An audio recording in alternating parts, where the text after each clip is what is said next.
بالاخره پین کد گوگل ادسنس ما هم رسید. در ویدیو قبلی برایتان طریقه ساختن گوگل ادسنس و همچنان طریقه درخواست دادن پین کد گوگل ادسنس برایتان آموزش دادم و گفتم ان شاء الله در ویدیو بعدی پین کد بر ما میرسه و این پین کد ما تایید میکنیم، به خاطر که تا وقتی که این پین کد را شما در گوگل ادسنس وارد نکنین، وریفای نکنین، تایید نکنین، شما درآمد یوتیوبتون را گرفتن نمیتونین. گفتم از این خاطر این پین کد بر ما رسیده. این پین کد که هست از یک وطندار ماست، خودش فعلا در افغانستان است و از افغانستان فعالیت میکنه، ویدیو آپلود میکنه، ولی گوگل ادسنس را از کشور جرمنی ساخته به نام یکی از دوستایش و من گوگل ادسنس را ساخته بودم و پین کد هم درخواست داده بودیم. پین کد هم برای من رسیده. اینا من برایتون عکسش نشان میتم.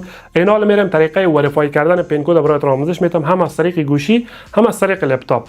بیاین زیاد وقت را نمیگیرم به خاطر که من امروز وقت ندارم. مهمان اومده دو خانه 6 تا. من گفتم مهمان تو چند لحظه بشین چای تا بخور، من میرم 1-2 دقیقه ویدیو شوت کردم میایم. خب اینجا اسکرین گوشی محمد. به خاطر تایید کردن پین کد گوگل ادسنس شما چیکار میکنین؟ اینجا گوگل کروم باز میکنین و بعد در سرچ بار نوشته میکنین گوگل ادسنس ساین این و بعد از اون اینجا اینمی لینک گوگل ادسنس که میایه بالش کلیک میکنین. اینجا که هست گوگل ادسنس شما لاگین میشه، به خاطر که ما از قبل ساخته بودیم. اینجا ببینین این قدر درآمدم کردم. ما میایم در پایین ببینین وریفای یور آدرس میگه، اینجا نوشته کرده. ببینین من برایتون زوم میکنم. وریفای یور آدرس تو کیپ ارنینگ میگه.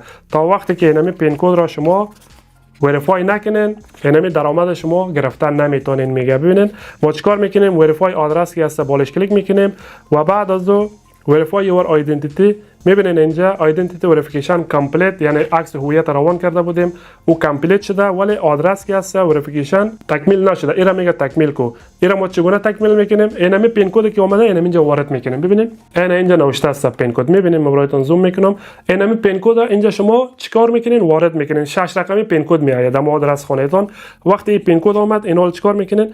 اینم اینجا پین کد نوشته میکنین. فرض مثال این گونه نوشته میکنین و بعد از سابمیت کلیک میکنین. این تایید میشه. من فعلا تایید نمیکنم به خاطر که این پین کد که هست از این چینل افغان آنلاین تیپس است. تقریبا 4 سال پیش یا 5 سال پیش بود اون وقتی که من چینل خود را مونتاژ کرده بودم برام اومده بود. این یک گوگل ادسنس جداست و این حالی که من در لپتاپ برایتون آموزش میدم او یک گوگل ادسنس جداست، به خاطر که دو وطندار ما چینلش برای من تحویل داده بود. من براش گوگل ادسنس ساختم. این گوگل ادسنس که اینجا میبینین از کشور ترکیه ساختیم، ولی اینال از روی لپتاپ که برایتون آموزش میتم او را از کشور جرمنی ساختیم. خب اینال میرم طرف اسکرین لپتاپ، از اونجا برایتون نشان میتم. خب قسمی که دیدین چینل ما مونتاژ شد، درآمدش فعال شد و گوگل ادسنس هم قسمی که برایتون گفتم در یک هفته میرسه برام در 4 روز رسید. این اینجا روان کرده. ببینین پیشترم نشان دادم. اینال ایرم ما در گوگل ادسنس وریفای میکنیم. به خاطر از همین گونه بیاین در لپتاپ. فعلا جیمیل که هست در گوشی ما لاگین نبود، از این خاطر اینجا در لپتاپ لاگین بود. اینجا ما گوگل ادسنس لاگین کلیک کرده ایرا تایید میکنم. خب اینم اینجا اومده گوگل ادسنس در گوگل نوشته بکنین. این کار شما میتونین در موبایل هم انجام بدین. قسمی که من در موبایل برایتون آموزش دادم. اینا حال چیکار میکنین؟ اینم اینجا در بالا ببینین آپشن اکشن هست، اینجا هم کلیک کنین میشه. و یا اگر اومده اینم اینجا اکانت و بعد از او ببخشید پیمنت و بعد از او پیمنت اینفو در پایینش ببینین وریفیکیشن چک که میگه بالش کلیک میکنین. اینم اینجا دو گزینه میته، یکیش کامپلیت شده آیدنتیتی وریفیکیشن، ولی اینجا پین کد که هست وریفای نشده. فعلا پین کد برای ما تازه رسید. اینا ما چیکار میکنیم؟ این رو وارد میکنیم. اینجا عکس نشان میتونم یک بار دیگه ببینین چند است. 041 734. این میره اینجا نوشته میکنیم. ببینین 041 734 734. این میره اینا بالای سمت کلیک میکنیم. خلاص اینه تکمیل شد. ببینین کامپلیت اینجا نوشته شد. اینا اگر ما یک بار رفرش بزنم از اینجا اونم خط سرخ گم میشه. ببینین اینم اینجا یک علامت سرخ که می اومد او گم شد. هر دوش هم تکمیل شد. این حال ما از اینجا میبرایم 21 یورو درآمد کرده و در اینجا امو خط سرخ که بود اکشن نوشته میشد او نمیآید. اینا یک بار دیگه از سر لاگین میشم او گم شد به خاطر که آدرس ما تایید شد. هیچ مشکل دیگه نداره. این حال تنها کاری که مونده اینمی فرم مالیاتی امریکا است. ببینید این هم باید تکمیل بکنین. به خاطر از اینجا منیج تکست که هست بالش کلیک میکنین.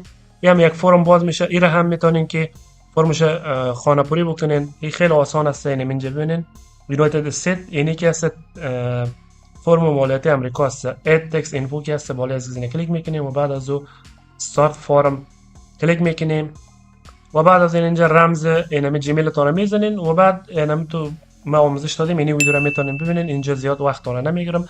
فقط هدف ما چی بود؟ هدف ما فعال سازی درآمدزایی چینل ما بود که خوشبختانه در موزه چینل ما فعال شد.